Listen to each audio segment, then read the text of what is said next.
agora sim. Puxa, quase que eu perco. Então, beleza. Então, ó, vamos dar continuidade então à nossa conversa. Ela vai começar a ficar interessante agora. A gente estava só na parte introdutória, mas eu estou preocupado porque estou um pouco só preocupado porque esse semestre é mais curto do que o normal, né?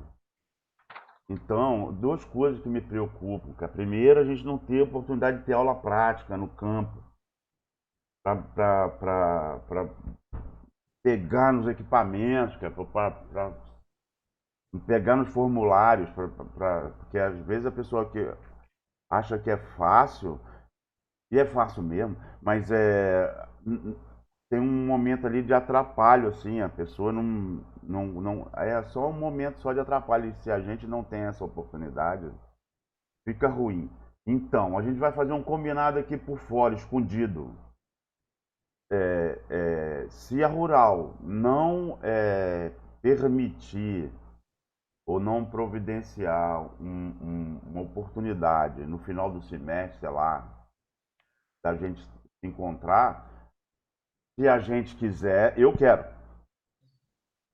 Se a gente quiser, a gente vai se encontrar no mato, vai se encontrar ou na Flona Mário Xavier, em algum lugar assim, ou não sei onde é que as pessoas moram, que a gente possa se encontrar em algum lugar, para a gente ter pelo menos um dia, fica apertado, mas pelo menos um dia a gente está junto, mexendo nos formulários, nos equipamentos, como, é mole mesmo, mas se eu nunca fiz, talvez eu me atrapalhe, beleza? Então, olha só, aqui a gente já passou, essa fase a gente já passou, mas se não passou, se eu passei batido, se eu passei muito rápido, me fala. Mas essa parte de macroplanejamento e dimensionamento da área de manejo florestal e da UPA, a gente já passou. Qual que é? Eu posso dimensionar a minha unidade de produção anual, dividindo a minha área de manejo florestal pelo meu ciclo de corte. Ó, vê se eu não falei bem alguma dessas coisas que eu estou falando agora, que eu estou só resumindo. Eu peguei a minha área de manejo e dividi pelo meu ciclo de corte. Por exemplo, eu fui contratado por um paulista, por alguém que tem uma área que é barato, comprar terra no norte, né?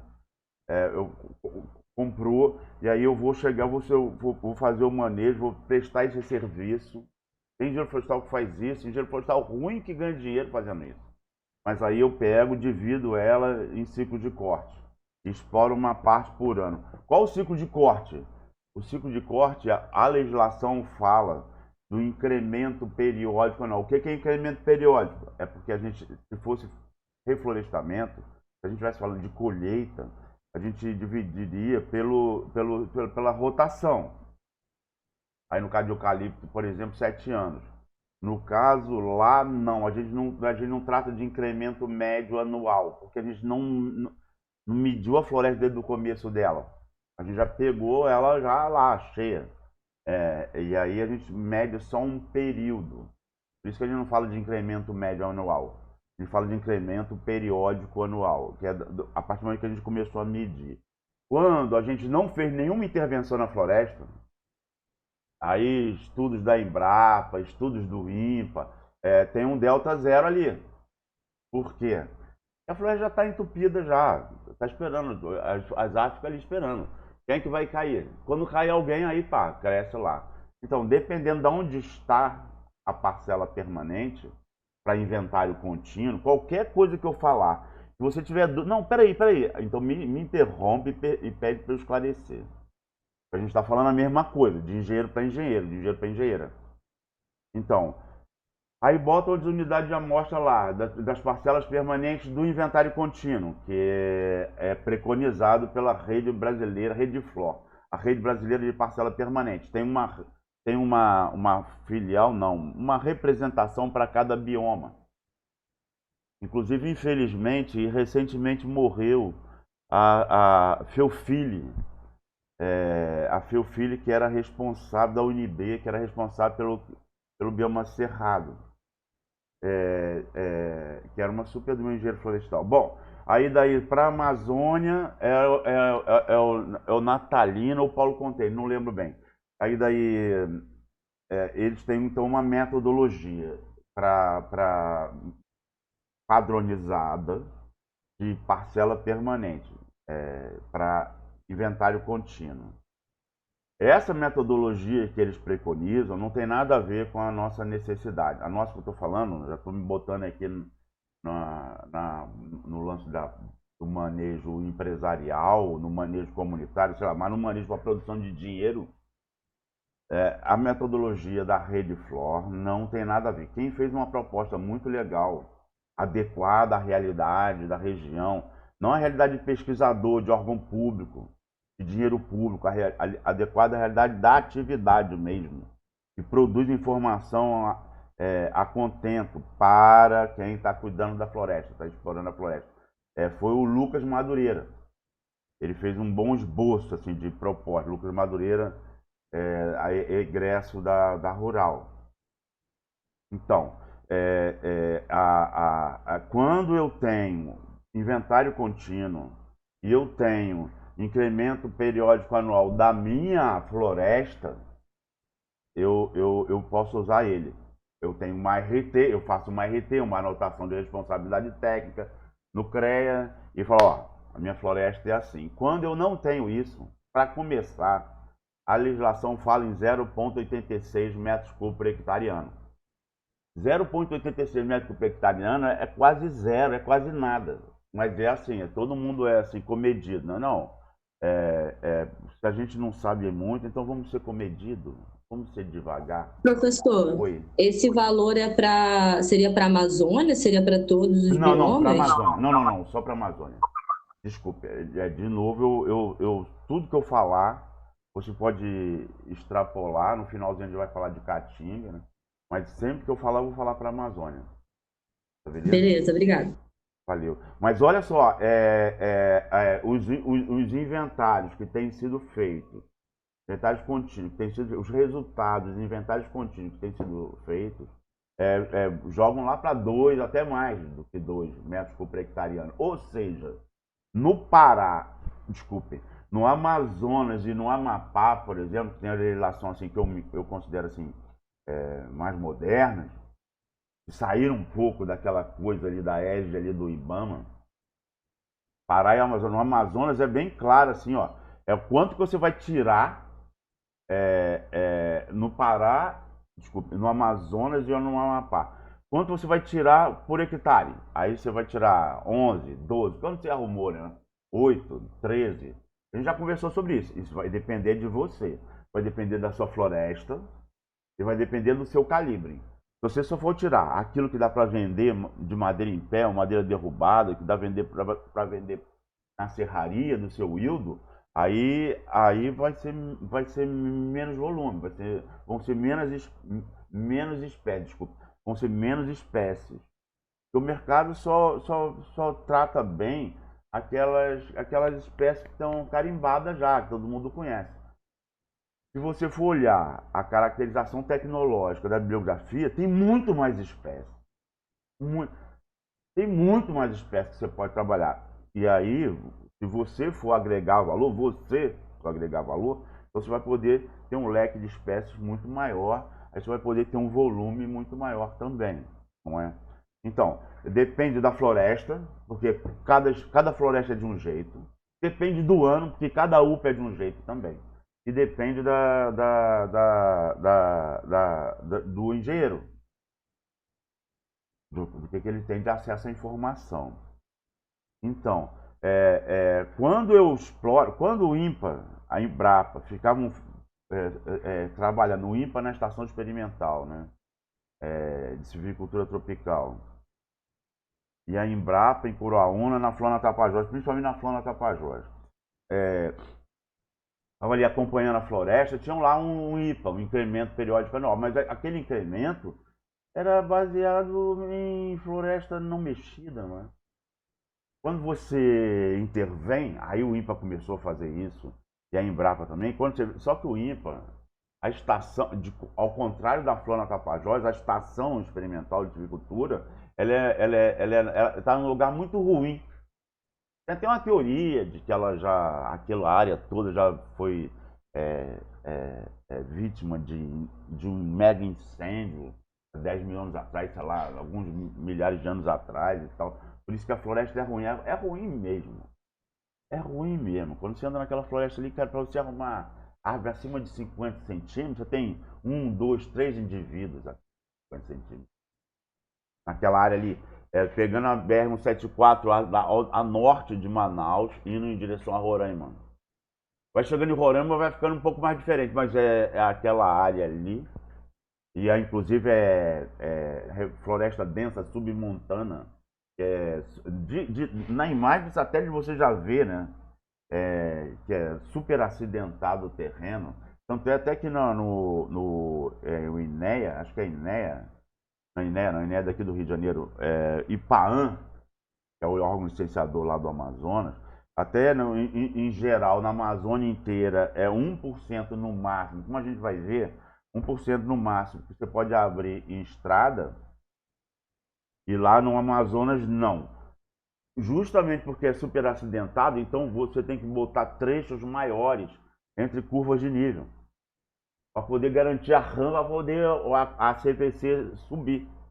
Então, aí lá é 1,5, não 1. Lá tem uma coisa bem legal, cara,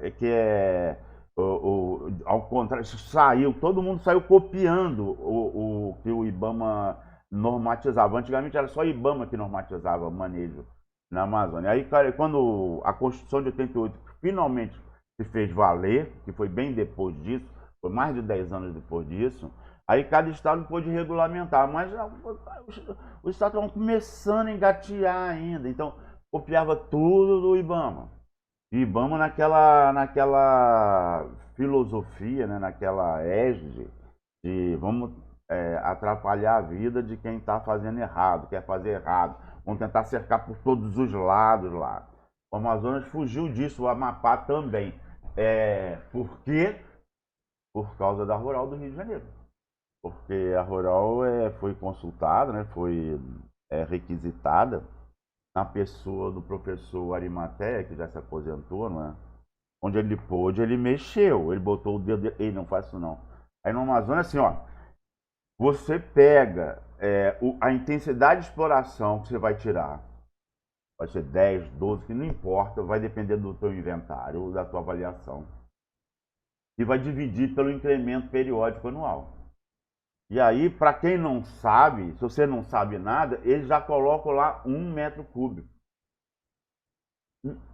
O leigo não entende a evolução disso.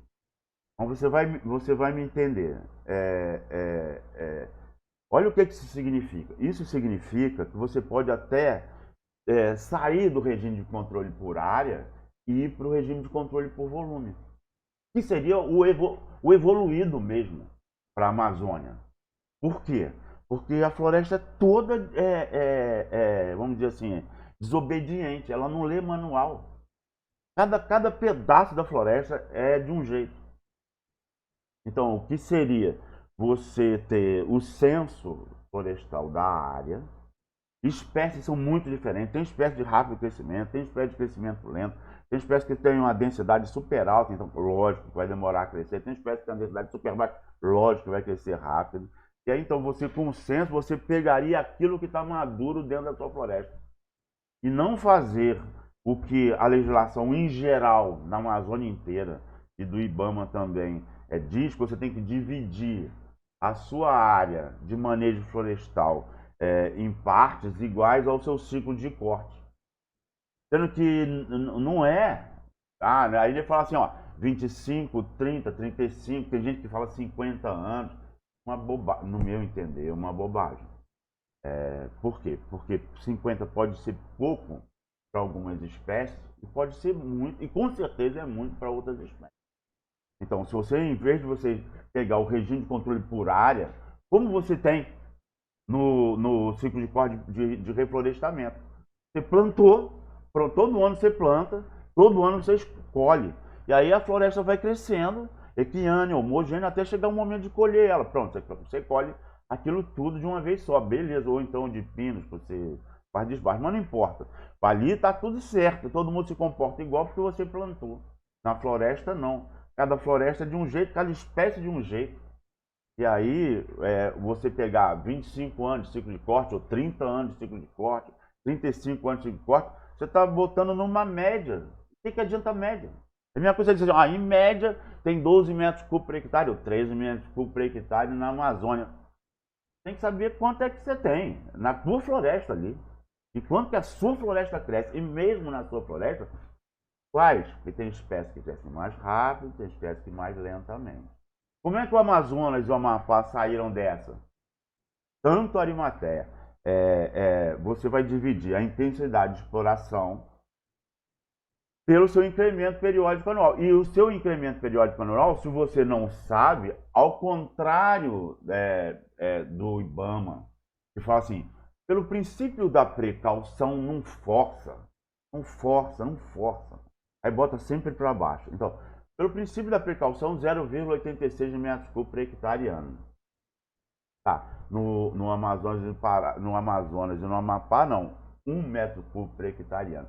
O que isso significaria? Significaria, teoricamente, quer dizer, teoricamente, se você tivesse o censo da sua área inteira,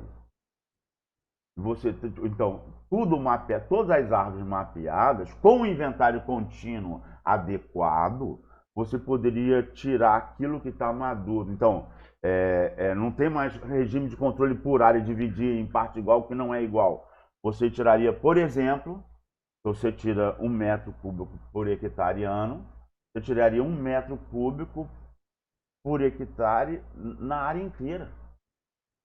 Sacou? Então, se a tua área fosse como da Pré-Sozui, 300 mil hectares, a área dela é maior que 300 mil hectares. Mas vamos dizer, 300, eu não sei direito, você só falou 300 mil hectares, agora não sei mais quanto é que é. Olha lá, aqueles quadrados lá que eu fiz lá, para você ter uma ideia do que são 300 mil hectares, a gente está falando a mesma coisa. Então, se você tem 300 mil hectares, você teria 300 mil metros cúbicos por ano. Do quê? Do que está maduro.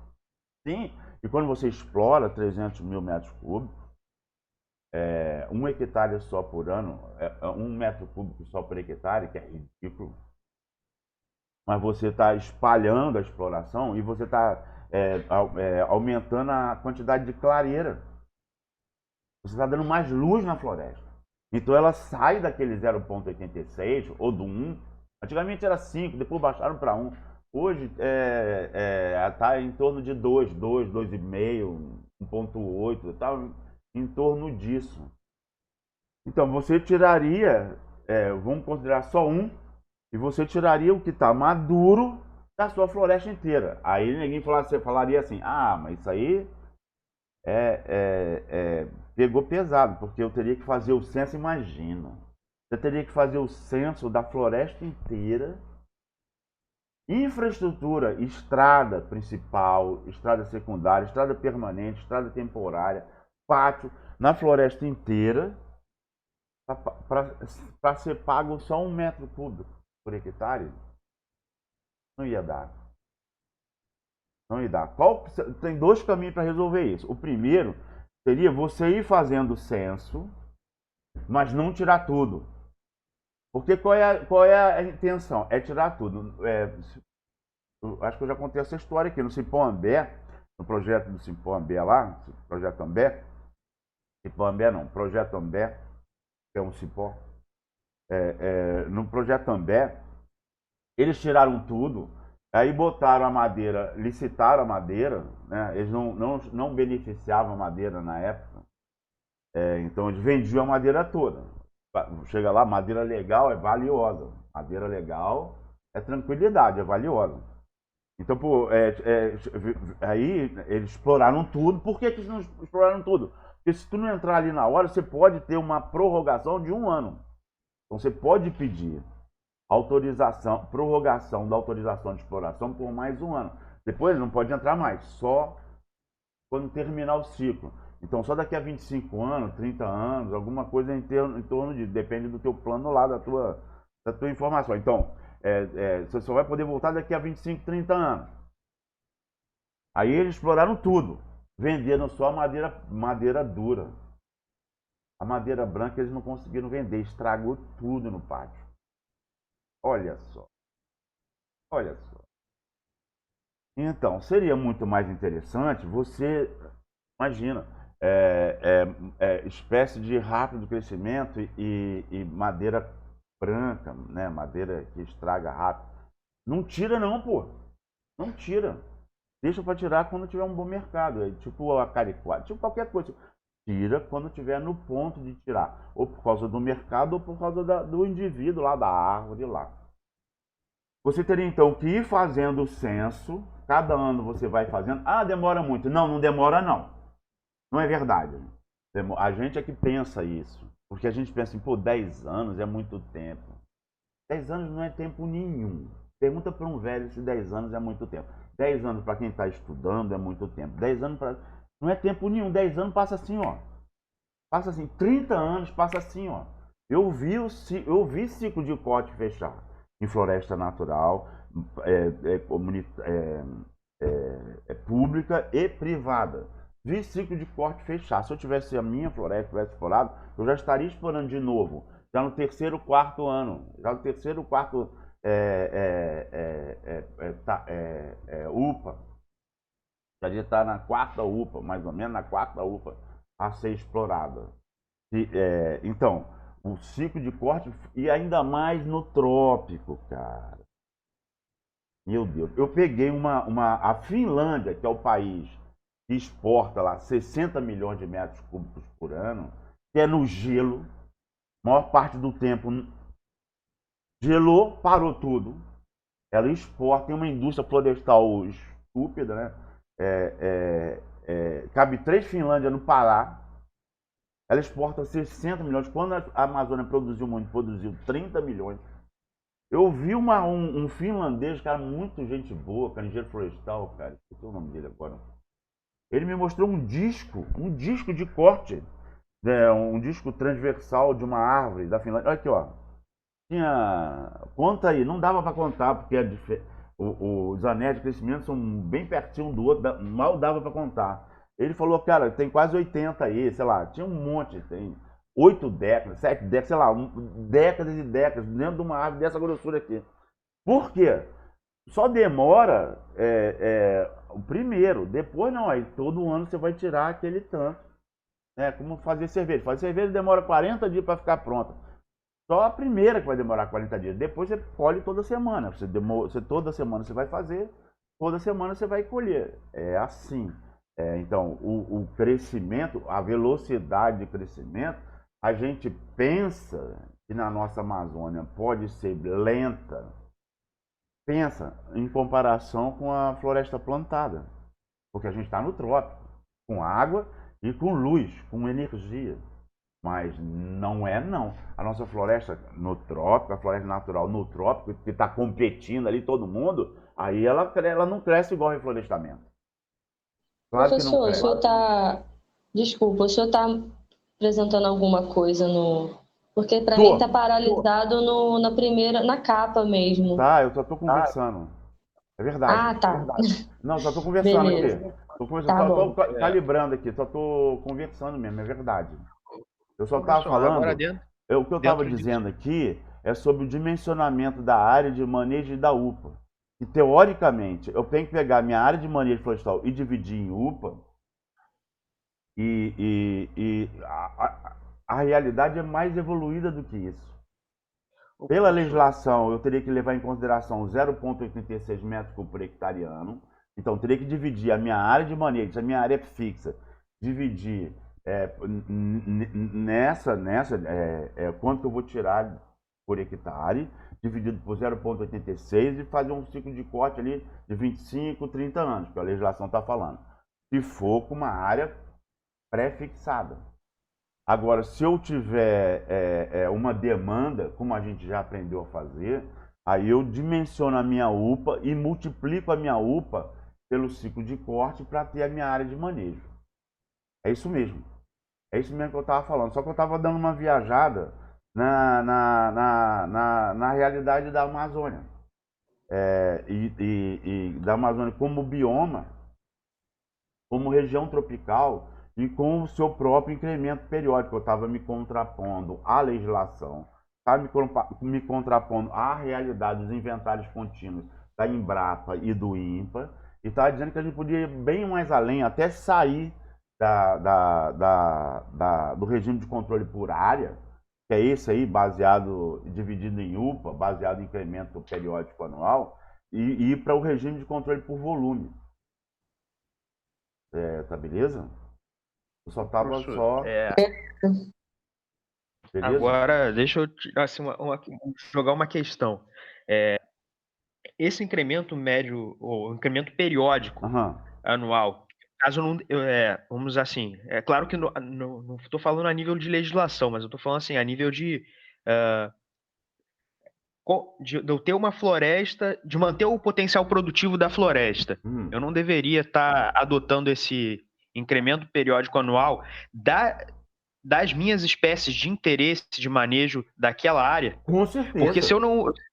Porque se eu fizer de tudo, na realidade eu vou estar favorecendo aquelas de crescimento mais rápido, como o senhor já falou, aquelas de madeira, ou seja, de madeira clara, que na realidade é isso que acontece, e desfavorecendo as de madeira escura, que são aquelas de valor agregado, ou seja, eu vou estar inutilizando aquela floresta posteriormente para fins de madeira de qualidade, ou não? Não. A observação foi super inteligente, mas não, porque para isso funciona o inventário contínuo. Você tem num banco de dados, por isso é que isso só pode se fazer com manejo de floresta hoje, usando a engenharia hoje, se tiver banco de dados associado. E nisso é inventário contínuo. E, ao contrário do que a Rede Flor preconiza, que é 1 hectare para cada 200 hectares, quanto é que é isso aí em termos de porcentagem? É uma mixaria. 0,5%. A ideia é ser algo em torno de 10% de intensidade amostral. E aí você tem uma informação muito melhor da sua floresta. A metodologia a gente não vai entrar nisso agora não, mas é mais factível, é mais barato, é melhor em todos. Para ter 1 a cada 200 hectares, 0,5%, é melhor você não fazer. Porque a informação, o erro amostral, não, é melhor você não gasta dinheiro com isso não vai dar. É melhor então daqui a 5 anos, daqui a 3 anos, quando faltar 3 anos para você fechar o ciclo de corte, você vai lá e faz o censo de novo. Mas você falou uma coisa certa. Espécies de rápido crescimento vão crescer mais. Espécies de crescimento, lógico, vão crescer mais devagar. E você vai manejar a tua floresta. Mas peraí. A floresta não vai acabar com a tua preocupação. Faz sentido, ela procede. Mas eu não vou modificar então a minha floresta? Vai. Sim. Provavelmente. Eu não sei, você também não sabe, ninguém sabe. Provavelmente vai. Porque a gente vai estar... mas tem aquele tal daquele princípio lá.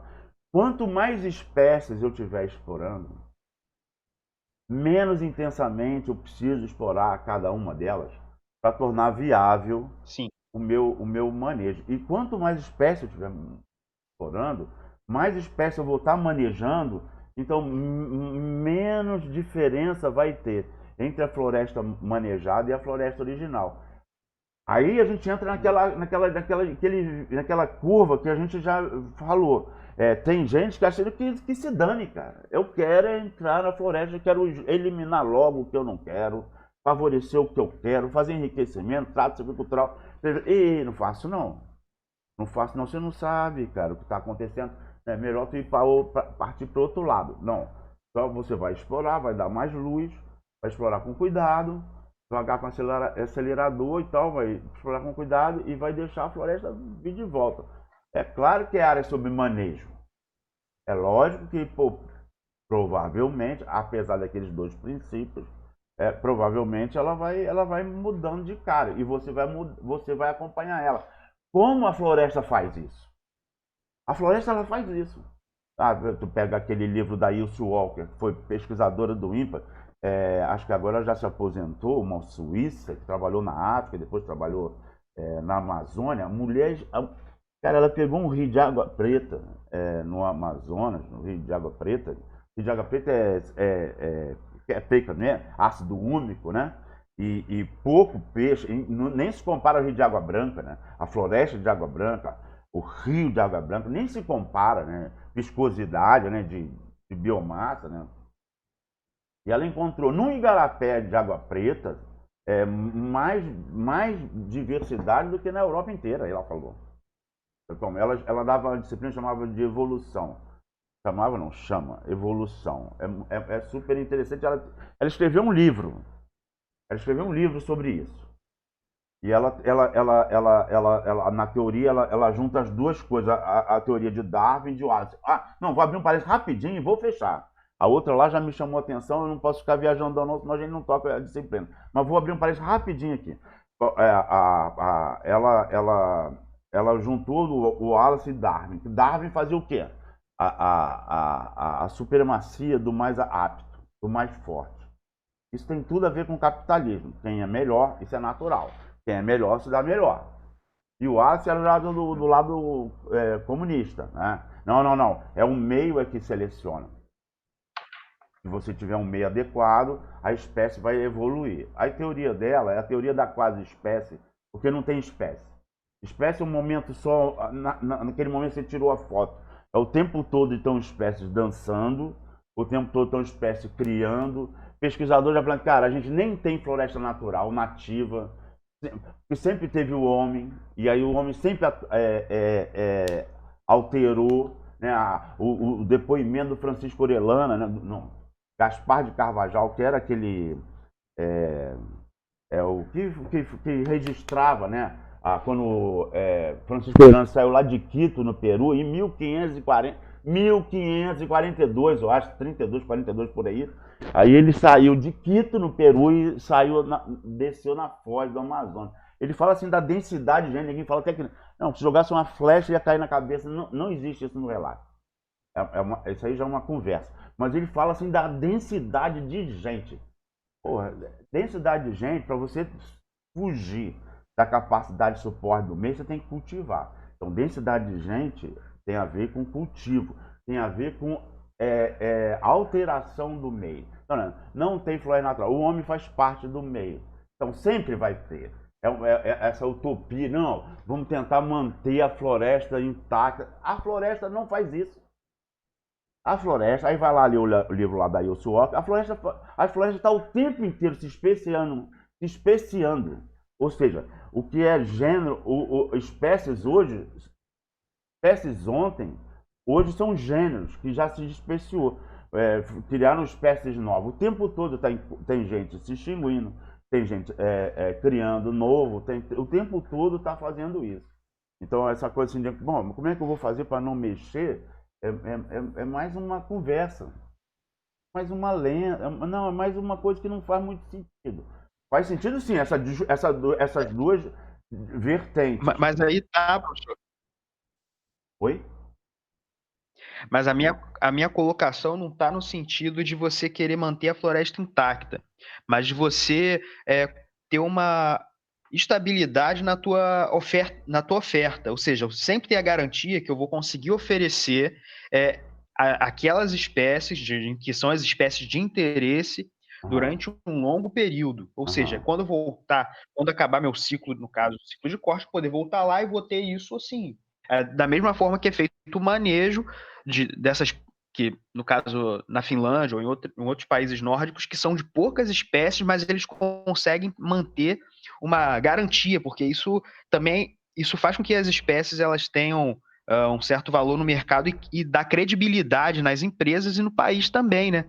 Por ter essa estabilidade na oferta daquele produto em específico. É verdade. Minha colocação está mais falando nesse é verdade. sentido. Não, eu entendi o que você falou. É verdade. Mas são situações distintas. Uma coisa é eu ter reflorestamento. Uma coisa eu estou no reflorestamento, estou na Finlândia, ou estou na Rússia, que é o maior contingente de floresta, é o país que tem o maior contingente de floresta do mundo, é a Rússia, o Brasil está em segundo lugar. Mas outra coisa é estar na floresta tropical. Quando me formei, ninguém falava de 4.000 espécies lenhosas. De espécies lenhosas. Quando eu me formei, eu fui trabalhar no norte, ninguém falava de que a estimativa era de ter 4.000 espécies lenhosas.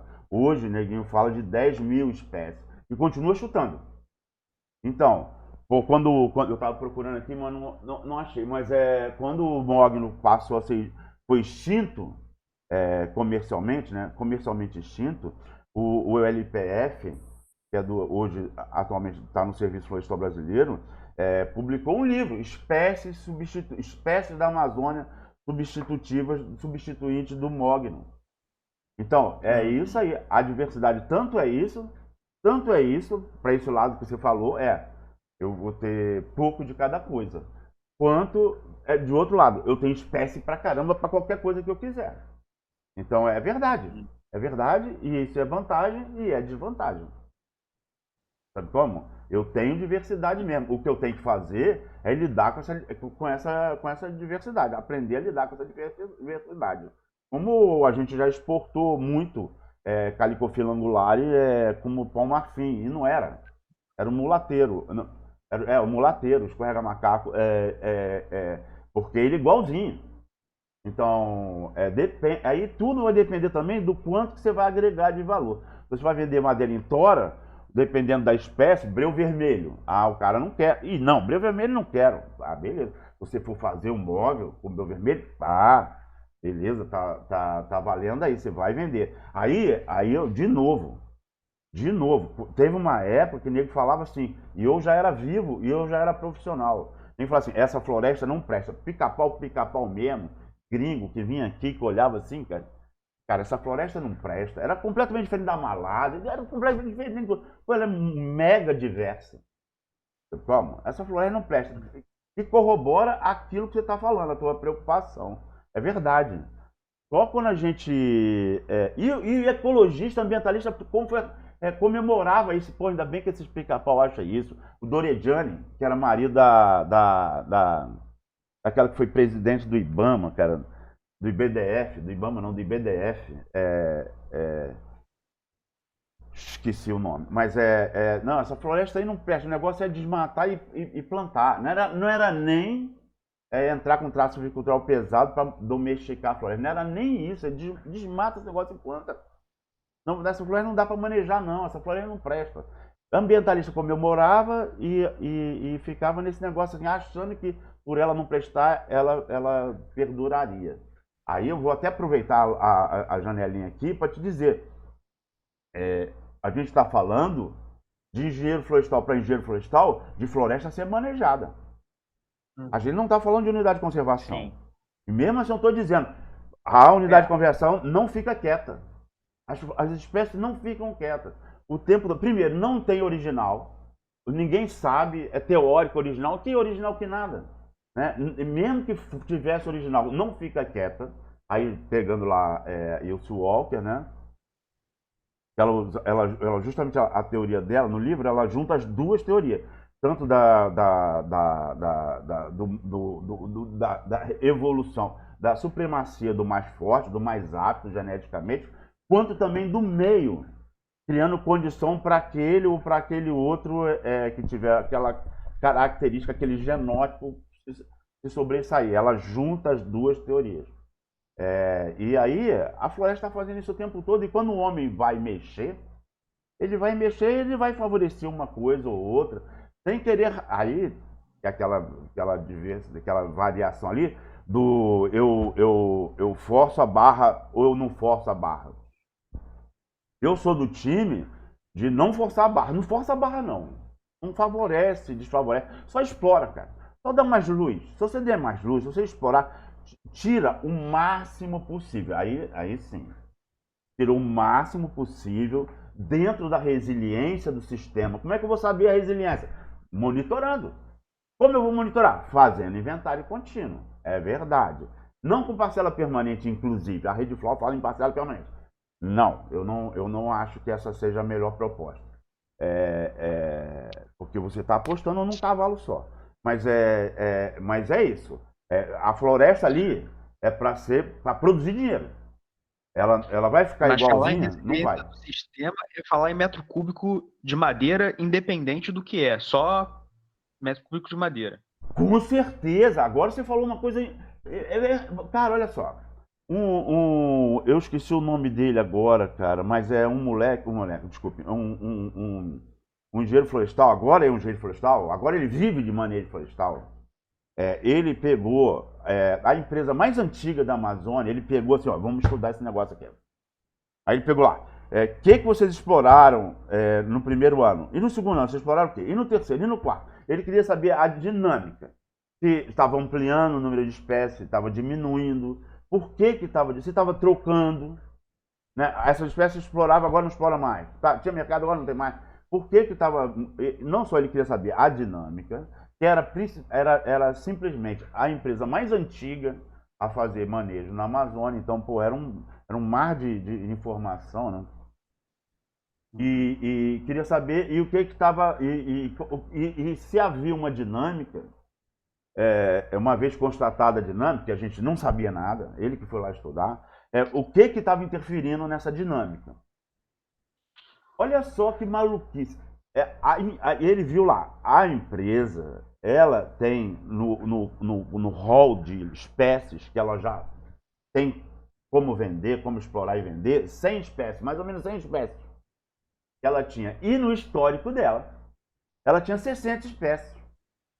Esse aqui negócio de comercialização, aí me pergunta depois, não vou entrar nisso não. Mas cada UPA, cada unidade de produção anual dela, ela tinha em média 60. Só que as 60 que ela explorava nesse ano não eram as 60 que ela explorou no ano passado. E provavelmente ia ser outras 60, em média era 60, variava. A lista era de 100, mas cada UPA, cada pedaço da floresta era diferente. Então Ué, que empresa é essa? Que você falou que é a mais antiga? Oi? Preciosude. Que empresa é essa? Preciosude. Tá, beleza. Preciosude, foi a primeira a comprar a área, cara. Infelizmente. Depois a história dela é uma história lamentável, assim, cara. Eles apanharam muito. Pô, mas deixa eu te falar uma coisa curiosa a respeito dela. Fundo de pensão. Fundo de pensão, operário suíço. Fundo de pensão, operário suíço. Eles fazem um sorteio e de vez em quando chega uma família sorteada. Faxineiro, operário. E vem conhecer a Amazônia, conhecer o empreendimento deles. Olha só, fundo de pensão, cara, uma história super... Não, a história dela é uma história dramática. Eles caíram num lugar muito ruim. Acho que por influência do INPA, porque era o mais tradicional, né? Aí investiram ali, ali naquela área ali. Mas é uma floresta muito pobre ali. Depois eles compraram uma área grande no Pará. Aí sim, uma floresta boa, uma floresta forte. Investiram uma grana. Investiram errado então, cara, mal orientado, cara, o tempo todo mal orientado. Fizeram alojamento de alvenaria, gastaram um dinheiro danado, e não tem nada a ver. A gente tem que tocar. Mas e aí a área deles foi grilada, invadida, grilada, picotada, e os caras iam lá em Brasília e falaram, cara, olha só, o que a gente faz? O que a gente faz? Ó, estão invadindo lá, estão já dividindo, vendendo a nossa área. E sabe o que a galera de Brasília fazia? Torcia contra eles. Por quê? Porque era gringo, cheio do dinheiro, gringo e madeireiro. Tem mais é que se dançar. Eu estou te dando uma informação. Prova? Não. Eu estou te dando uma informação. Atrás da fachada, era assim que as pessoas se comportavam. Por quê? Porque eram gringos, porque eram ricos, porque eram muito dinheiro. Nem negócio de fundo de pensão. Tem mais que dançar mesmo para o povo tomar conta da floresta, dividir, grileiro. Foi desse jeito. Então, foi mal, desculpe aí.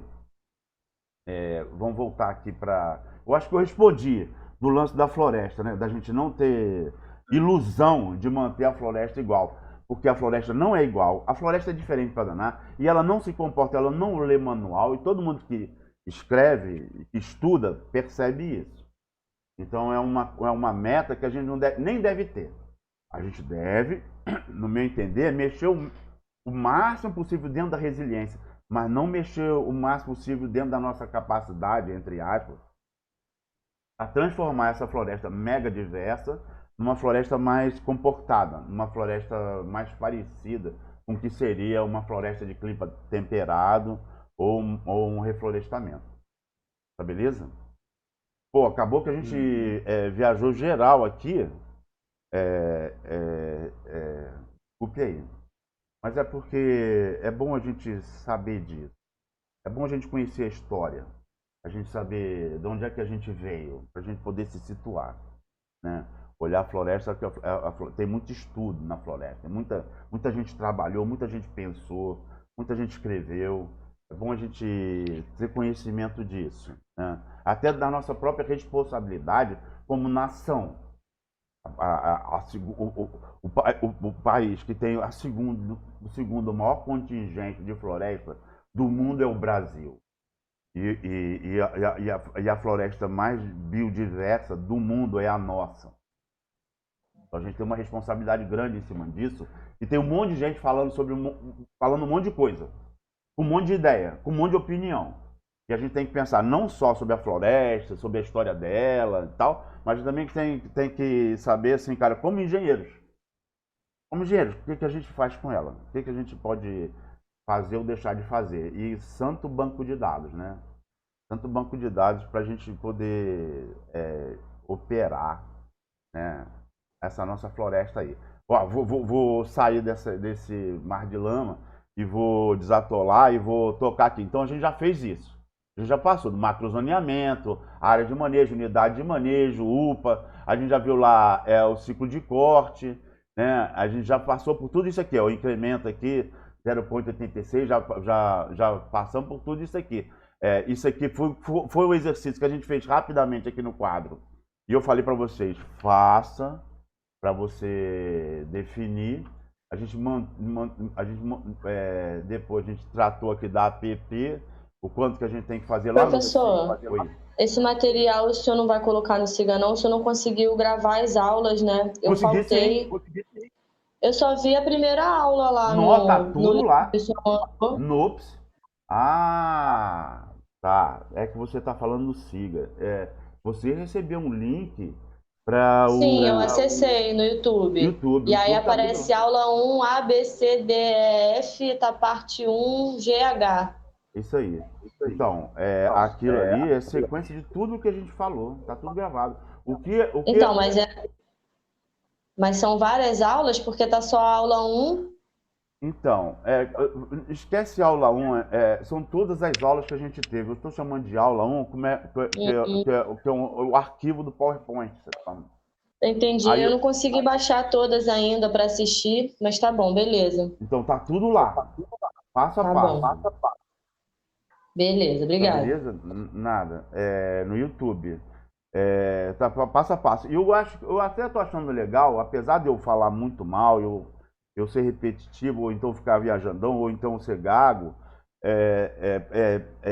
você pode, ao assistir, você pode acelerar o vídeo. Se você achar que eu não falei direito, você pode voltar. Você pode fazer ele andar mais depressa. Você pode pular pedaço, né? Então eu acho que até no final dá para você sobreviver melhor do que seria só se eu estivesse falando na aula, aí acabou a aula, acabou. Só outro tópico. Esse lance de ser gravado, eu acho que acaba sendo uma vantagem, né? Uma chance, né? De acesso, né? De acesso melhor. Então aqui é a app, que eu já falei, infelizmente a gente tem app na Amazônia, mas não deveria ter em área sobre manejo. App não faz sentido. App faz sentido em área de reflorestamento ou em área de agricultura, mas em área de manejo não faz sentido. A gente deveria poder explorar com corte direcional, corte de cipó antes, para ter um mínimo de impacto na queda, e a gente não pode mexer, e aí o que acontece? A floresta fica lá perdida lá, né? Perdida assim, inaproveitada economicamente, inaproveitável economicamente. Aqui, então, continuando a história da PP, né? Das restrições de uso, né?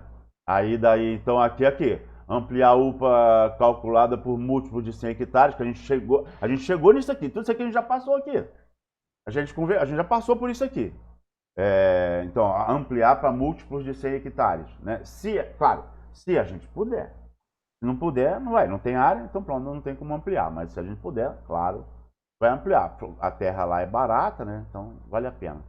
Dividir a área de manejo em área de manejo em unidades de manejo, que são propriedades distintas, né? Cada uma com uma ou mais UPA, né? Separar a primeira UPA, dividir a primeira UPA em unidades de trabalho, concluir o plano, protocolar e submeter à parte, autorização prévia, análise técnica. Isso foi aquela primeira aula, que a gente chama de primeira aula, mas a gente levou mais de um dia para tratar disso. Certo? Aí a gente foi para a segunda, que a gente já tratou também. Censo florestal e microzoneamento. Estamos fazendo só uma recapitulação aqui.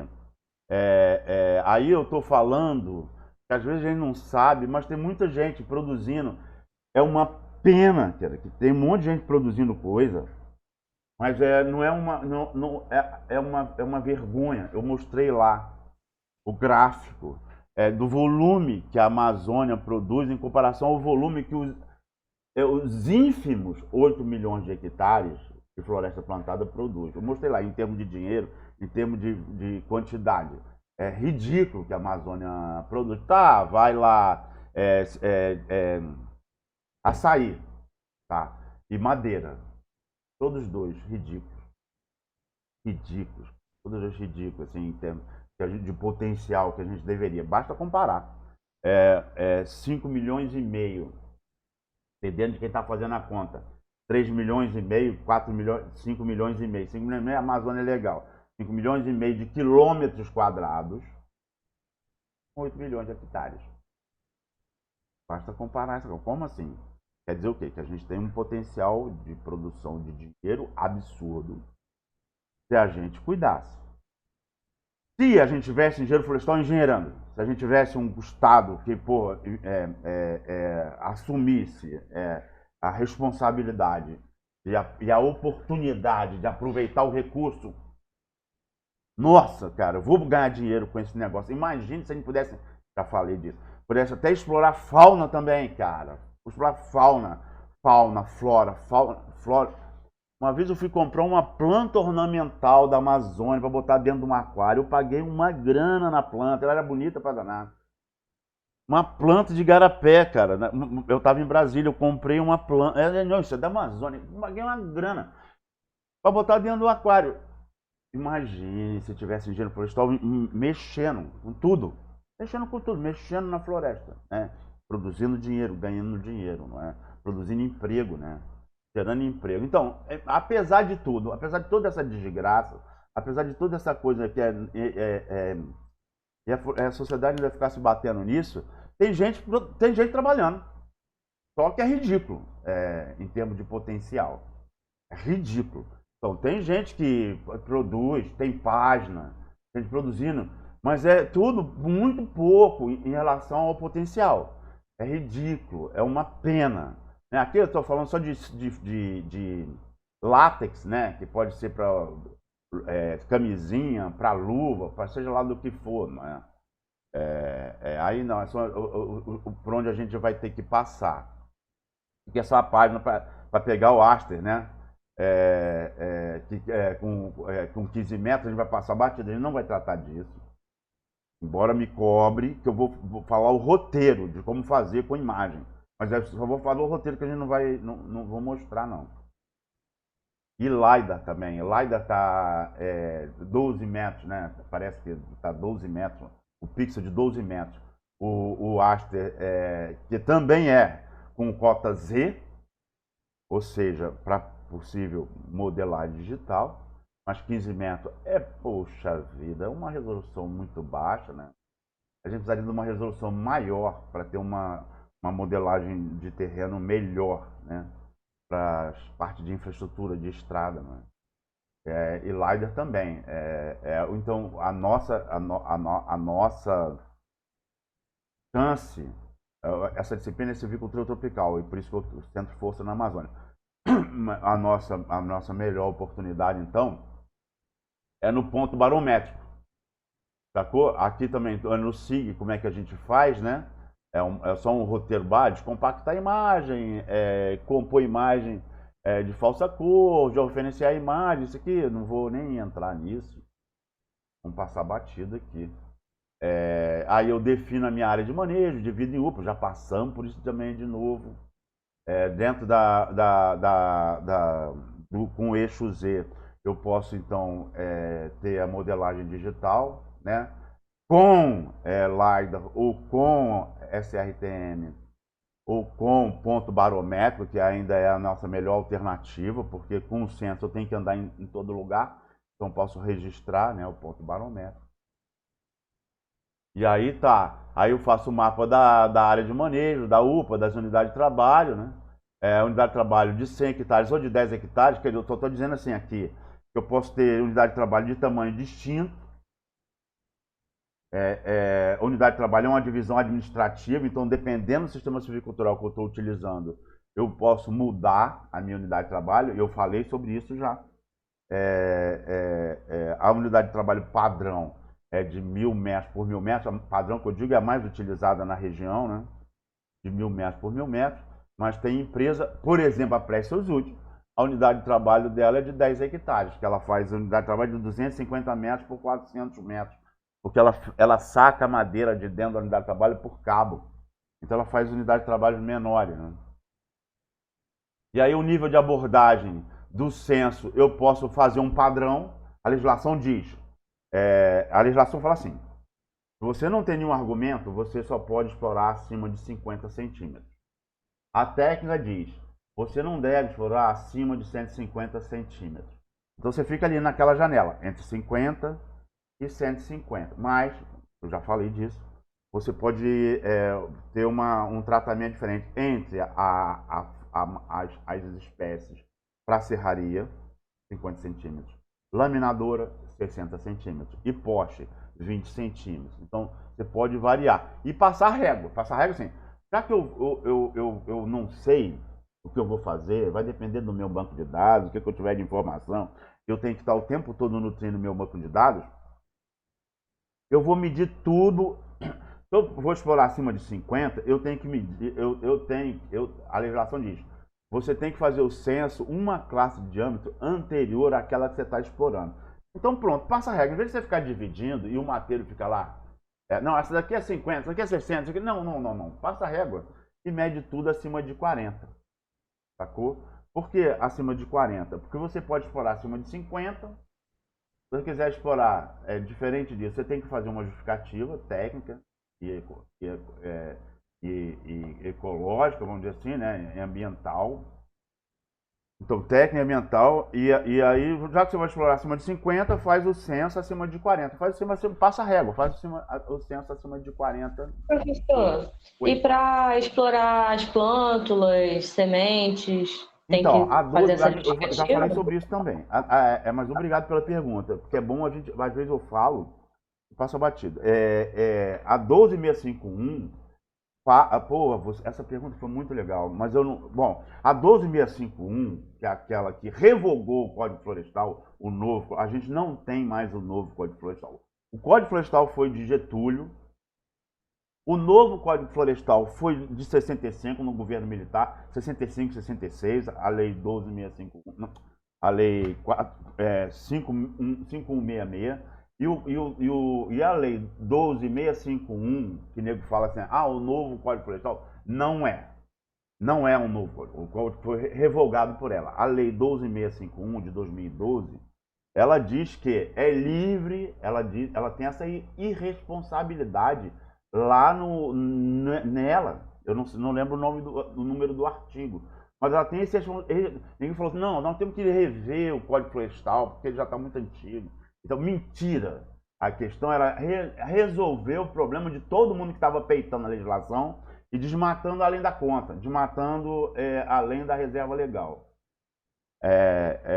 Desmatando a reserva legal. Então fizeram aquele arremedo ali para poder justificar a galera. Porque é assim mesmo. Enquanto o Estado não é capaz de fazer cumprir a lei, a gente vai peitando o Estado. Quando o Estado começa a desenvolver tecnologia para a gente acabar se atrapalhando com a lei, então a gente muda a lei. Foi o que aconteceu com a 12.651. E aí, olha só, para tu ter uma ideia de que não, a gente tem que... O argumento era esse. Aquele cara, como é que era o nome dele, cara, que foi o responsável na Câmara para cuidar? A Luiz Mercadante. Não, cara, eu fui numa audiência pública falando, cara, olha... Bom, mas temos que modernizar isso, tem que modernizar. Aí, vamos modernizar o Código Florestal e tal. E aí tá lá claramente ali, é livre a exploração de produtos florestais não madeireiros. Eu não gosto nem desse nome, dessa denominação. Mas está lá claramente, é livre a exploração de produtos florestais não madeireiros. Quer dizer o quê? Que você pode arregaçar. Então, ornamental de solo, exudado, liberou geral. Mas até plântula de, sei lá, espécie rara... Se ela não tiver citada como proibida, tipo Rondônia, por exemplo, a copaífera, como é que é o nome? Como é que é o nome, cara? Neguinho invade a propriedade para roubar ele. Neguinho invade geral para roubar ele. Que tira linalol, que explora linalol. Como é que é o nome da espécie? Eita! Não sei. Aí, então... Andiroba? Andiroba não. Andiroba não tem nada de proibição, não. Andiroba, a carapa guianense, produz dinheiro igual copaíba. Só que copaíba, o Jurandir Alencar Castro, ele já se aposentou, não sei nem se está vivo, mas ele viu assim, porque a copaíba, ela vai produzindo óleo, vale a mesma coisa no mercado, mas ela vai produzindo óleo em círculos concêntricos durante a vida dela toda. Quando você fura, o caboclo fala que você não pode olhar para cima, que aí quebra o óleo e tal, não conversa. Mas você bota um trado e depois você tampa. Só que quando você vai lá depois para tirar de novo, não tem quase nada, porque ela vai produzindo óleo durante toda a vida. Aí você pega uma copaíba grandona, né? É um gênero, né? Copaífera, né? Tem várias espécies, são umas 8 espécies, eu acho, 8, por aí. Aí você tira o óleo todo, aí depois demora para você colher de novo. No trabalho do Jurandir, ele viu que tinha uma... Porque, claro, é espécie selvagem, então não tem melhoramento genético, cada um é de um jeito. Então tinha árvore que ele ia lá de novo e nada. Outra já dava mais alguma coisinha, mas era uma confusão. Andiroba é o contrário. O óleo da andiroba é tirado da semente, não é do tronco, é tirado da semente, tem o mesmo valor, né? E a boa safra é de 2 em 2 anos. De 2 em 2 anos, então você pode ter uma carga de andiroba. Se você tá no mato ali, porra, tá bem. E o beneficiamento disso, não deixar oxidar. E o beneficiamento, a usina para você beneficiar, é igual a usina para beneficiar látex de seringueira. É uma usina super rústica. Você não investe quase nada. Pô, você beneficiar madeira, nossa senhora, você vai precisar de dinheiro. Mas para esses outros produtos, só que eles são dispersos, né? Tem que botar todo mundo na roda para você poder ter grana. Então, espécies tipo pau rosa, que agora eu lembro, esqueci o nome. Aníbal Rosodoro, achei ali, eu procurei. Então, beleza. É isso aí, do linalol. Então, pau rosa, seringueira no Acre, seringueira e castanheira, Bertolete Excelsa, e aí seringueira, eu esqueci o nome, mas isso aí são espécies proibidas, e às vezes você tem uma seringueira ali, a madeira é boa. Castanheira, a madeira é excelente. A madeira é excelente. Para você fazer ponte, para você enfiar estaca sem precisar tratar, né?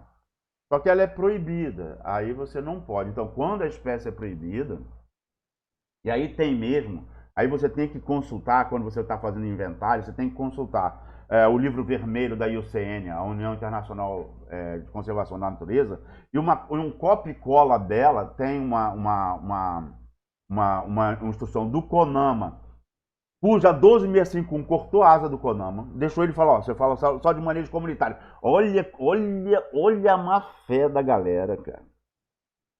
Sempre fui contra o CONAMA, porque o CONAMA é tipo o SOS Amazônia. SOS Mata Atlântica. Proíbe tudo, vamos proteger a floresta, proíbe tudo. O CONAMA tem que falar assim, ó, se cercar, se reunia em Brasília, né? Não sei se reunia mais, porque a 12651 cortou a asa dele. Mas tem que falar assim, ó, se botar uma cerca, vira um hospício. Se botar uma lona, vira um circo, o CONAMA. É isso aí que o pessoal fala do CONAMA. Então, o CONAMA regulamentava tudo. Não, ai, cara, eu tenho que parar com isso, não vai dar. Não vai dar, porque a Constituição de 88, ela passou para os estados. Aí, quando os estados começaram a legislar cada um a sua regra, o governo federal não quis abrir mão do poder, aí correu atrás do CONAMA, porque, claro, todos os órgãos ambientais fazem parte do SISNAMA, Sistema Nacional de Meio Ambiente, aí através do CONAMA quis impor regra para a Amazônia inteira. Então tinha estado mais evoluído, tipo Amazonas, tipo Pará, tipo Amapá, que queria já modificar aquele paradigma lá do IBAMA, do IBDF, IBAMA, quer dizer, né? E aí, através do CONAMA, amarrou. Isso foi uma coisa boa da 12651, que ela cortou a asa do CONAMA. Ó, tu não pode mais tratar dos estados, a não ser no manejo comunitário, porque deixa os pobres pagar, né? Deixa os pobres pagar essa conta, tá? Se tu quiser fazer a festa, faz com os pobres. Com os malachetos não pode mexer mais, não. Pelo menos isso a 12651 fez de vantajoso, vamos dizer assim, né? Cortou a asa do CONAMA. Vamos voltar aqui, então? Te explicando, desculpe, só te lembrando, não, você tem que ver o livro vermelho da IUCN e tem que ver também uma cópia, que eu não me lembro o nome, da resolução do CONAMA, o número da resolução do CONAMA, e que o IBDF também tem, que trata das espécies ameaçadas. Então, essas espécies que são ameaçadas, essas espécies têm mais restrição. Fora isso, a 12651... Aí eu não consigo explorar elas. Liberou geral. Hã? Aí eu não consigo explorá-las. Depende da espécie. Depende da espécie. Mas olha só, se eu fosse você, eu não me preocuparia nem um pouco com isso. Por quê? Porque a gente tem um absurdo de diversidade. Deixa os caras proibidos. O quê? Você quer que proíbe isso? Beleza, tu quer ficar com o mogno pra tu? Fica. Quer ficar com a seringueira? Fica. Quer ficar com a cachoeira? Fica. A gente tem muito. Se eu fosse você, eu não me preocuparia com isso. Claro, você tem que se preocupar, porque você vai ter que olhar lá o livro vermelho e você vai ter que olhar lá a legislação. Me cobra para eu poder dizer na próxima vez que a gente se encontrar qual é as normativas que a gente tem que consultar lá para saber o que a gente pode ou não pode explorar, que pode dar problema mesmo. A legislação sempre pega o honesto. Sempre vai pegar o honesto. Aí tem que olhar mesmo. Me cobra para isso. Mas eu não me preocuparia com isso, não. Nossa preocupação é como é que a gente vai aproveitar todo o resto. Que não falta. De ornamental, de tudo, de exudado, de tudo. De plântula. Para que eu vou produzir muda? Posso produzir, se eu quiser eu produzo e pronto. Vou produzir muda de andiroba para vender. Vou produzir para o pessoal do CAR, do Cadastro Ambiental Rural, e aí teve que ter o PRA para poder entrar no... Quem caiu nessa, né? O Estado também não tem perna para cobrar. Aí fez o PRA lá para regulamentação, né? Aí vai precisar de muda, vai comprar muda. Bom, posso produzir muda para coisa... Mas eu posso também tirar muda da floresta, que a floresta produz muda pra caramba. É um J invertido. Quanto menor, mais quantidade. Então a floresta produz, eu posso ir lá e se você for lá... Pô, Angelim, fica aquele tapete, copaíba, fica aquele tapete embaixo da árvore. Caraca! Aí daí, tu vai lá 2 anos, 3 anos, depois não tem mais nada. O que aconteceu? Morreu. A mãe não deixou. Morreu todo mundo. Pô, por que você não, por que então você não tirou? A floresta produz tanto. Por que você não tirou e não ensacou? Monografia do Luiz Moni Ribeiro. Engenheiro florestal, Luiz Moni Ribeiro. Monografia do Luiz Moni Ribeiro. Exploração de plântulas e plantas jovens. Plântula é quando ela está mamando ainda da semente. Quando ela não está mais mamando da semente, aí ela já é planta jovem. Então, exploração de plântulas e plantas jovens em áreas sob manejo. Por quê? Em áreas sob manejo você tem o censo, você sabe onde é que está todo mundo.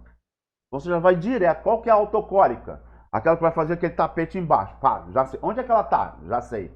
Já vai direto. Ah, tu botou baliza para todo lugar? O peão já vai na certa. Um formulário para ele ir lá buscar lá. Como? Quem que subsidiou aquele negócio todo? A madeira. Começa com a madeira. Mas o resto de tudo. Mas é como ela falou. Ana, né? Tem espécie que é proibida. Tem espécie mesmo que é proibida, protegida. Mas essas espécies protegidas ou proibidas, elas são uma ínfima parte do que você tem na floresta. Então, é uma parcela muito pequena. Então, continuando aqui, a seleção de espécies pelo inventário de diagnóstico, se você fizer, se for obrigatório, se você for, por exemplo, entrar com uma empresa associado a ela ou arrumar. Teve um cara que fez isso no engenheiro florestal, muito esperto, que fez isso, arrumou dinheiro do antigo KfW, que é o Banco Alemão. Montou pegou um empréstimo para montar uma empresa florestal. Cara super esperto, que é engenheiro florestal super esperto, de Piracicaba. E para pegar uma concessão florestal. Grande lance concessão florestal. Em vez de você... tem duas coisas bem interessantes. Em vez de você não precisa imobilizar a capital. É como o Canadá faz, como os Estados Unidos faz. A área é do Estado. Eu não vou comprar. A área é do Estado. Eu só vou pegar a concessão de exploração da floresta. Então, eu posso trabalhar para uma empresa, eu posso montar uma empresa e fazer a concessão. No caso de concessão, tanto federal como estadual, aí o Estado tem que fazer inventário para ele apresentar a floresta. Ó, essa floresta tem isso aqui, ó, a composição florística, esse volume aqui, por classe eles apresentam por classe de valor das espécies, né? Volume por classe de valor, né? Então eu divido em 4 grupos, A, B, C, D.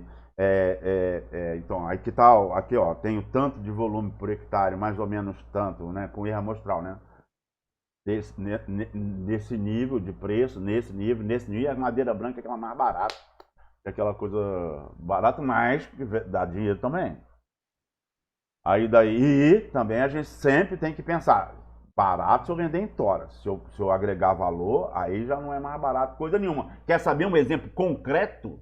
Concretíssimo, entra numa loja de aeromodelismo. Entra numa loja de aeromodelismo e pega aquela madeira que não vale nada, aquela madeira levinha, só que está seca, está tratada para o cara fazer o aviãozinho dele. Olha lá quanto você paga o metro cúbico. Então, é conversa. Depende do engenheiro florestal que está cuidando. Então, depende da empresa lá. Então, beleza. Então, eu posso fazer um inventário ou não. Eu recomendo que não faça. Não gaste dinheiro com inventário diagnóstico. Faça revisão bibliográfica. Em último caso, faça inventário. Mas não, eu acho que não precisa. Vai lá no órgão licenciador, vê lá quem está trabalhando naquela área lá, quem que está tirando. Vai na serraria, pergunta. Pega o IBGE, olha. Não gasta dinheiro com inventário, que é caro. E em termos de benefício e custo, eu acho que não vale a pena. Então, bibliografia e mercado lá. Então, para a implantação da unidade de trabalho, já passamos por essa, não é? A gente viu isso semana passada. É um técnico, um auxiliar, que é o cara da bússola, o técnico com a bússola, o auxiliar com a baliza colorida e aqueles 3 peões, né? E passamos por isso aqui também. Não, isso aqui é o trabalho, é o material que eles vão usar, né? Aí para fazer para implantar uma unidade de trabalho na metodologia que eu defendo, que eu não sou maioria, na metodologia que eu defendo. Por quê? Se você for no Instituto Floresta Tropical, eles usam uma etiquetinha de plástico, um preguinho pequenininho, que é só para tirar madeira. Então, para que eles vão gastar baliza fixa? Já acha até conversa fiada. Botar baliza de cano de PVC? Para que isso, cara? Placa de alumínio com fio galvanizado, prego de 3,5 com placa. Não, é porque é para explorar só madeira. Então, o censo é super rápido, muito mais barato, porque é só para tirar madeira e não tem porquê a fita a placa, que não é nem placa, é só uma fitinha de plástico, não tem porquê ela ser durável, porque vai ser só para exploração de madeira no ano seguinte. Melhor ainda, mais radical do que isso, o manejo de precisão, como é chamado, dito pela Embrapa, preconizado pela Embrapa. Que aí nem picada tem. Tem só sim, a plaquinha na baliza ali da coisa. Então, pô, o censo aqui é de 10 a 20 hectares de rendimento. O censo não, a implantação, né, a infraestrutura, a implantação, né, da unidade de trabalho. A implantação da unidade de produção anual através da implantação da unidade de trabalho. E para o censo, aí eu já falei também aqui. Eu lembro que eu falei. Que é um técnico, seria você no começo, depois alguém que você contratou. Depois você não vai dar mais conta, mas no começo vai ser você que vai estar cuidando, né? Aí 2 mateiros e 2 ajudantes. Um mateiro e um ajudante para cada lado. Para quê? Para você aumentar a sua eficiência.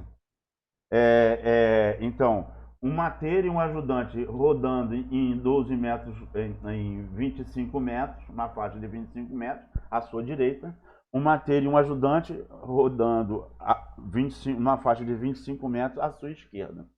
Então, você anotando e 2 mateiros e 2 ajudantes. Um mateiro e um ajudante de um lado, um mateiro e um ajudante do outro. Por quê? Porque dá trabalho.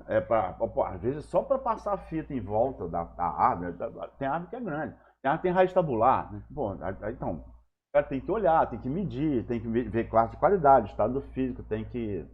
E aí esse aqui é o equipamento que ele vai precisar. Terçado. Aí, terçado é facão, né? Só que é um facão lá do norte que é grandão, né? Aí esmeril ou lima, né? Tem gente que prefere pedra, tem gente que prefere a lima, né? A lima chata para afiar, né? Aí um cabo de agrimensor, não trena. Essas trenas de... Nem pensar, essa trena assim, ó. Não.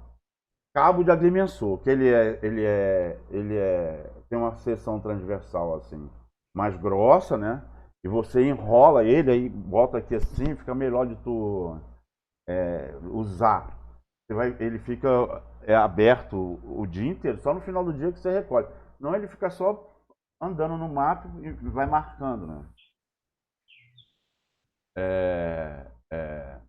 Cabo de agrimensor, desculpe, tá errado aqui. Cabo de agrimensor é lá para a implantação da unidade de trabalho, desculpe.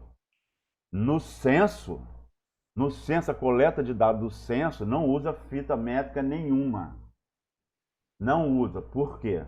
Porque na implantação da unidade de trabalho, você já tem uma baliza a cada 25 metros. Então você está o tempo todo calibrando quanto é 25 metros. E aí você está estimando a posição da árvore. A posição da árvore em relação à origem da faixa está na baliza. Na baliza que você está olhando lá, tem uma placa dizendo quantos metros está de distante da origem, né, da faixa. E você está sempre entre 2 balizas de 25 metros, então você também estima mais ou menos 25, menos negativo para a esquerda, positivo para a direita. E distância está aquela árvore lá, você plota a árvore e escreve a coordenada X e a coordenada Y dela. A coordenada Y, então, é o comprimento na faixa e a coordenada X, mais ou menos 25. Que é dali, da picada até a faixa. Vou te mostrar uma coisa aqui rapidinho, só para a gente não ficar falando de um vazio. Aqui, ó. Aqui, ó. Olha aqui, ó. Esse é um formulário de censo florestal. Veja, eu tenho aqui dizendo da onde é que é, qual é a unidade de produção anual. Tá dando para ver direito? Tá. Mais ou menos. Hã? Tá pequeno, mas dá pra ver. Peraí. Tá bem embaçado. Agora melhorou. Melhorou? Por favor, me cobra para eu botar isso disponível lá no Cigarra para você poder baixar. São muitos formulários. Aqui, ó. São muitos formulários. Tudo isso aqui é formulário. Tudo isso aqui é formulário. Para cada atividade tem um formulário, lógico. Porque todo formulário tem que ter hora que começou, hora que acabou, para você poder ter o monitoramento. Então, esse lado aqui, então, tem a unidade de produção anual, qual é a unidade de trabalho, que faixa que o cara está.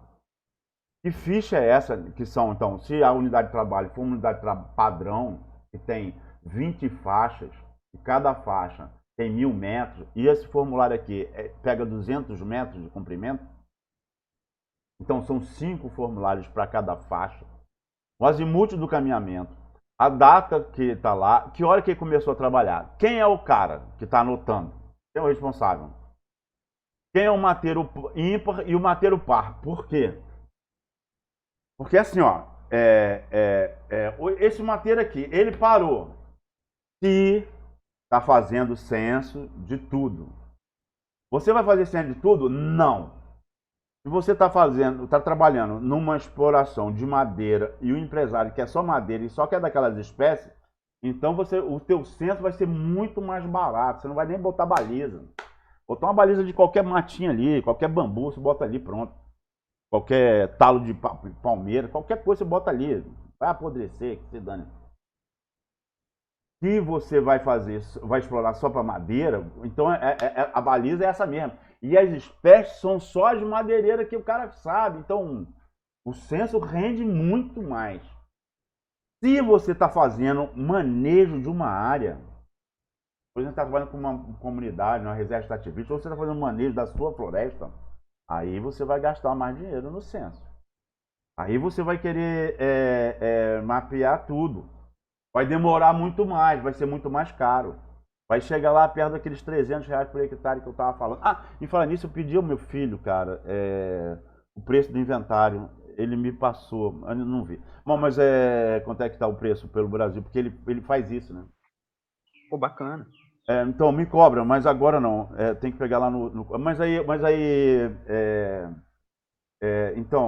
Então, se você vai fazer o censo, se você for fazer engenharia florestal na floresta, você vai fazer o censo de tudo.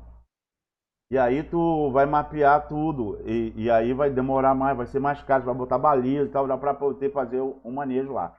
E aí, olha só, um mateiro circulando em 25 metros, o outro mateiro circulando em 25 metros, tem uma hora que ele engasgou ali, porque ele não está pegando só aquelas espécies que todo mundo conhece. Tem espécie ali que ele mesmo fica na dúvida, pô, não sei o que é isso não, cara. Eu sei que essa é a mesma daquela outra lá, mas eu não sei o que é não. Essa espécie acontece por aqui. Aí, cara, tu pode marcar para coletar. Vou coletar esse negócio aqui. Pode. Não é obrigatório. Pode. Não, vou coletar. Não, vou coletar não. Ah, não, tem dela pra caramba. Não, vou coletar. Quero saber. De repente é um dinheiro que eu tô perdendo. Não, ela quase não aparece. Não vou coletar esse negócio não. Vou coletar, não vou perder dinheiro coletando. Não, não vou não. Então, você pode decidir. Mas enquanto ele está parado ali pensando, você não está parado ali esperando ele. Você já está anotando do outro. Porque é do outro mateiro. Aí, quando aquele outro mateiro chegar... olha aqui, ó. Vou te mostrar aqui, ó. Eu tenho... Aqui, ó. Aqui, ó. Eu tenho... Aqui, ó. Eu tenho aqui o formulário de demarcação. Aí do censo... Ó, quanto formulário eu tenho de censo? Por quê? Porque o pequeno, desculpa. Porque o mateiro não pode ficar te esperando também, não. Não só você tem que ficar esperando ele, olha a sua eficiência. Eficiência não é o quanto que você está agregando de valor pelo tempo total de trabalho. Então, você não pode ficar parado esperando o mateiro decidir. Você, então, vai anotar o do outro mateiro. E aquele mateiro ali, quando ele realmente decidir, e a outra ele já sabe, ele já conhece, ele tem a ficha dele também. O que você tem que fazer é o referenciamento das árvores e anotar todas as características, aí são eles que anotam, eles que medem. Eles só passam para você. Então, ele não tem que ficar lembrando, não, aquela árvore ali deu tanto de circunferência, a altura dela deu tanto, o quarto de qualidade deu tanto. Ele não tem que decorar isso, ele já anota na ficha dele lá. Quando você chega perto dele, aí você já pega tudo, aí você vai para o outro e fica assim, ó, tu fica quicando. E aí você fica mais otimizado porque tem duas equipes de identificação, uma de um lado e outra de outro. Nesse formulário aqui, então, por isso é mateiro par, mateiro ímpar, assim. Por quê?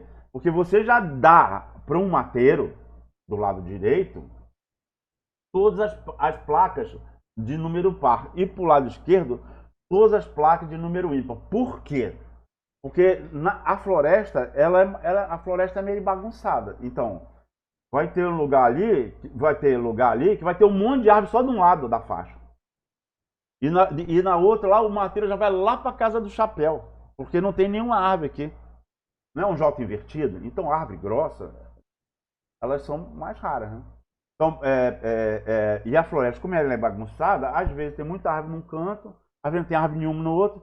Isso não quer dizer que esse mateiro vai ficar sentado, e o ajudante dele sentado, enquanto esse aqui dá conta dessas árvores todas aqui. Não, ele já atravessa a faixa. Não quer dizer que eles vão ficar sempre assim. Ele já atravessa para o outro lado e já sai medindo também. Mas você tem que saber quem foi o mateiro que deu o nome daquilo. Eu já falei como é que a gente faz, não é? Depois que eu acabei, eu faço um agrupar por e dou a lista de nomes vulgares que o mateiro usou, para ele mesmo reduzir aquela lista. Depois eu dou a lista dos dois, para ele mesmo dizer, não, o que eu chamo fulano, ele chama de ciclano. Isso aqui é a mesma coisa. Então, eu tenho que saber quem que deu o nome daquela espécie lá. E a forma de eu fazer isso é eu dar um número ímpar, as placas de número ímpar para um mateiro e as placas de número par por outro. Então, aqui eu já boto mateiro ímpar, mateiro par, sacou? E aí que hora que acabou. Aqui, ó, olha só o que eu vou pegar no mato lá. O número da árvore, que é justamente o número da placa que ela recebeu. Eu botei uma placa lá. Se for do meu jeito, vai ser do meu jeito não. Do jeito que eu defendo, vai ser de placa de alumínio. Alumínio levinho, mas de alumínio marcada com punção, com número com punção. E um prego de 3,5 polegadas, de alumínio também. Para pregar lá na árvore lá. Para eu poder já fazer uma intimidade com ela, poder visitar ela futuramente e tal. Então, aqui ó, o número dela, o número daqui, esse número que está aqui, é o número da placa de alumínio lá. É o número da árvore, a partir do qual ela vai entrar no meu banco de dados, eu sempre vou conhecê-la.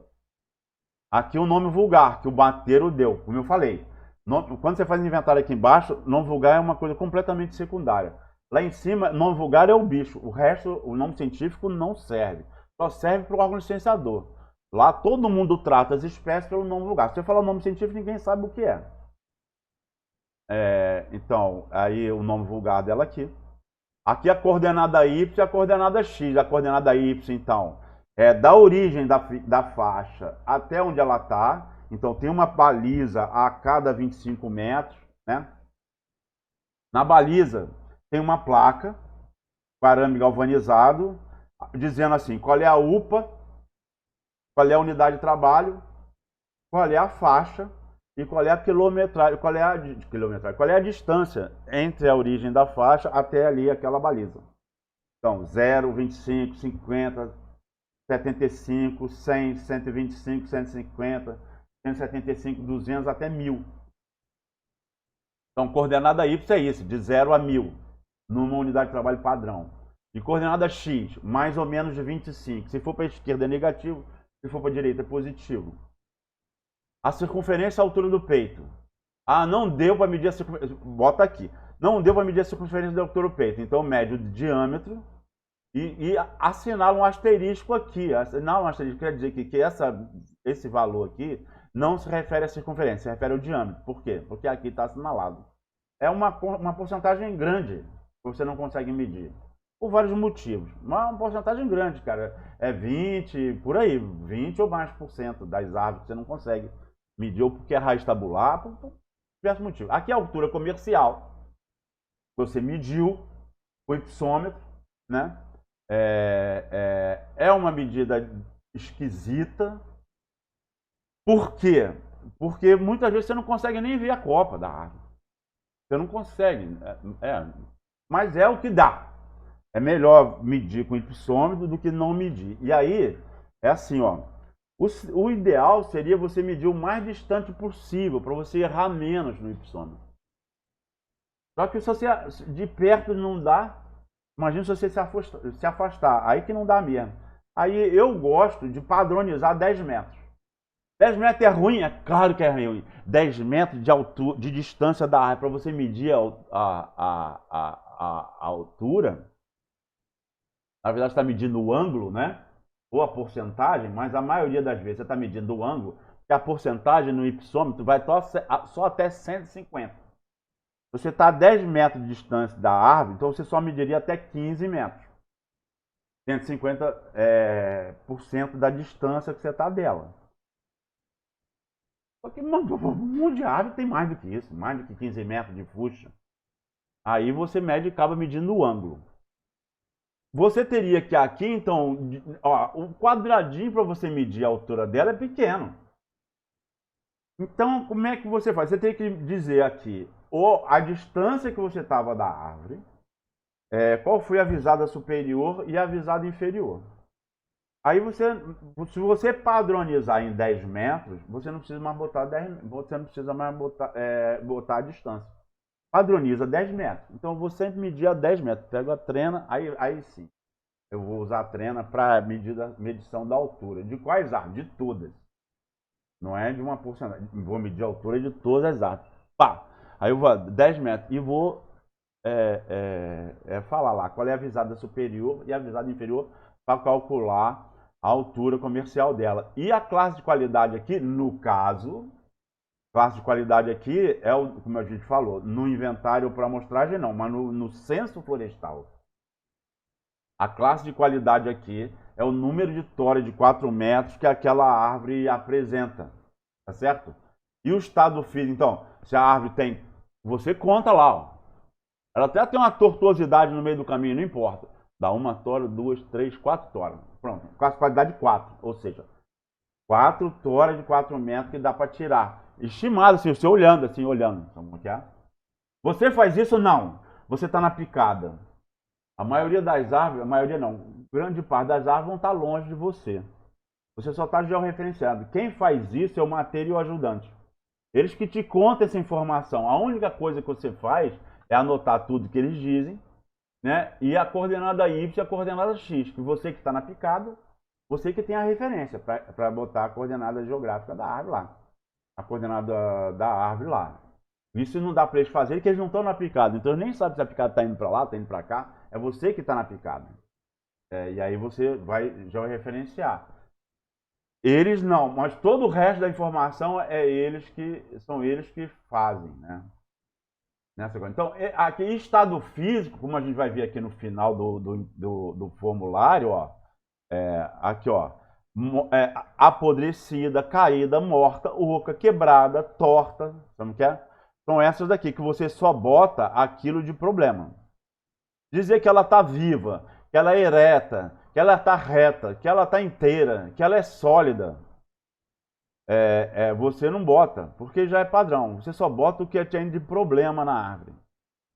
Ou apodrecida, no caso de paú, você chuta, ela esfarela, caída, e já está apodrecida, você chuta ela, ela esfarela toda, né?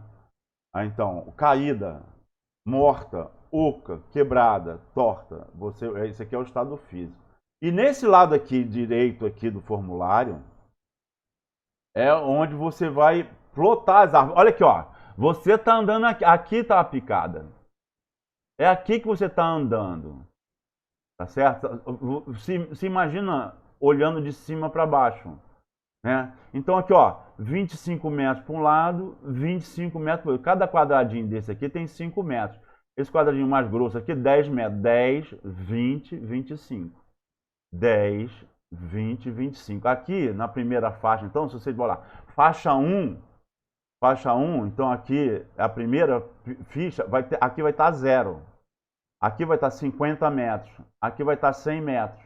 Aqui vai estar 150 metros. Aqui 200 metros. Acabou a ficha 1. Que é justamente de 50 metros de largura, que é isso aqui, por 200 metros de comprimento. Ou seja, 1 hectare. Essa ficha aqui tem justamente 1 hectare.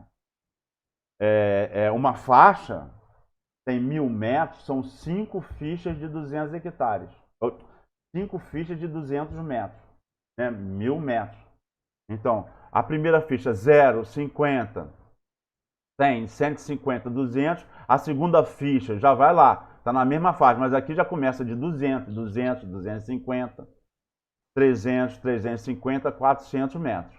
Sacou? E aqui, então, você vai andando aqui na picada aqui. Aqui é a picada.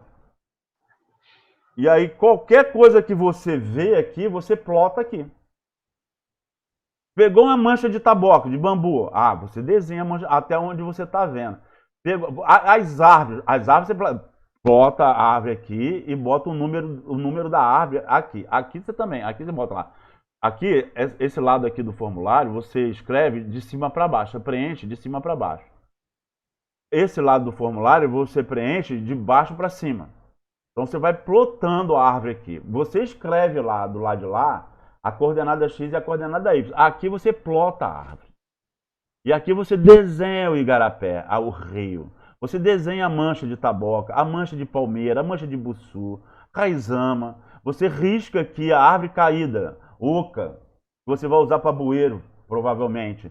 Tá aí caída aqui. Aí você desenha ela daqui. Tudo que você está vendo lá no mapa. Tudo, raizama, afloramento rochoso, pissarral, tudo que você vê, você desenha aqui. Você vai desenhar. Depois, essa parte da esquerda aqui do formulário vai para o banco de dados. A parte da direita vai para o SIG. Tá certo? Depois eles vão se encontrar lá na frente. O SIG vai se encontrar lá com o banco de dados. Tá beleza? Olha então, só. Mais ou menos que eu tenho uma árvore, 2 árvores para cada quadrado desse na hora que eu Não, for nada a ver. Não, nada a ver. Não, esse quadrado aqui, esse formulário aqui, ele tem 50 metros por 200 metros. Cada quadradinho desse aqui tem 5 por 5 metros. Esse quadradinho aqui é 5 por 5 metros. Então você vai plotando a árvore aqui e você vai ver. Puxa vida, é que eu não tenho como te mostrar aqui. A ideia é ficar mais ou menos numa escala? Você coloca numa escala, claro. Por exemplo, se você está aqui, tá na primeira ficha de campo. Então aqui você vai botar 0. Se aqui em cima você vai botar faixa 1. Tá certo? Unidade de trabalho 1, faixa 1. UPA 1, unidade de trabalho 1, faixa 1. Aí você está na primeira faixa. Aí você botou aqui o azimuth do caminhamento. Aí qual é a data e que hora você começou a trabalhar. Aí você vai começando aqui. Você começou a caminhar aqui. Aqui do lado aqui tem uma árvore. Acima de 40. Então você vai botar um ponto aqui. Um ponto. E vai botar o número ao lado desse ponto aí que diz onde é que está a árvore. Olha só a precisão do formulário. É de 5 por 5 metros. Então se ela está 2,5 metros, vai ficar mais ou menos no meio do quadrado aqui. Aí você vai botar um ponto aqui e vai dizer assim. Essa é a árvore 3. Desculpa, essa aqui vai ser a árvore 1. A árvore 2 está aqui, a árvore 3 está aqui. Você vai plotando as árvores aqui. Sacou? Botando um ponto com a lapiseira, vai botando um ponto onde é a árvore. E do lado desse ponto, vai botar o número da árvore. Tá certo? Lá na frente você vai estar a árvore 2.500 reais. Tá lá, essa aqui é onde é que tá? A faixa 19, a faixa 19, a faixa 19, a ficha 93, vamos dizer assim. Ou seja, a terceira ficha. Então começa aqui já em 600 metros. Já começa em 600, aqui está 600, faixa 19, aí a árvore lá 2.114, aí a árvore está aqui, você andou aqui, aqui está 400, aqui 450, aqui tem uma baliza, aqui tem uma baliza dizendo que está lá na faixa 19, 400, aqui tem uma outra baliza, bem aqui no meio aqui, que é 425, a metragem 425 da origem, aqui 450, aqui vai estar escrito do lado desse M aqui, 450 metros, lá da origem lá, e aqui tem uma árvore aqui, então essa árvore, por exemplo, que está aqui, por exemplo, você plotou ela, aqui é 400, 410, 420, 425, está 428. Então a coordenada Y dela é 428. Ela está nessa altura aqui. Então aqui vai ter a árvore X, 2.000 não sei quanto. Aí a coordenada Y dela aqui, 428, barra a coordenada X. Digamos que ela esteja aqui, 428, aí ela está, aqui tem 5 metros, 10 metros, 11 metros, ela está aqui. Então está 11 metros para o lado direito. 11 metros, então você vai pingar aqui, botar um ponto aqui, botar o número da árvore, que é a placa que ela recebeu lá, o número dela aqui, e aqui você vai botar aqui 11, aqui a coordenada Y, barra 11 metros, positivo, quer dizer que é 11 metros à direita da picada. Sacou? Eu queria que vocês me confirmassem, por favor. Porque pode ser. É um pouco confuso, mas já tá dando para pegar mais ou menos. Tá, eu imagino. Olha, isso é muito simples. Tela preenchida pra gente poder. Se tivesse uma dela preenchida pra gente poder. Porra, o que eu tenho aqui, o que eu tenho é isso, peraí. Calma aí. É legal. Calma aí, rapidinho. Não, vamos fazer o seguinte. Vamos dar um intervalo? Podemos? Beleza, Vamos dar um intervalo de 10 minutos. Aí é o tempo de eu pegar, pra gente não perder esse tempo. Tá? Show de bola. Aí eu vou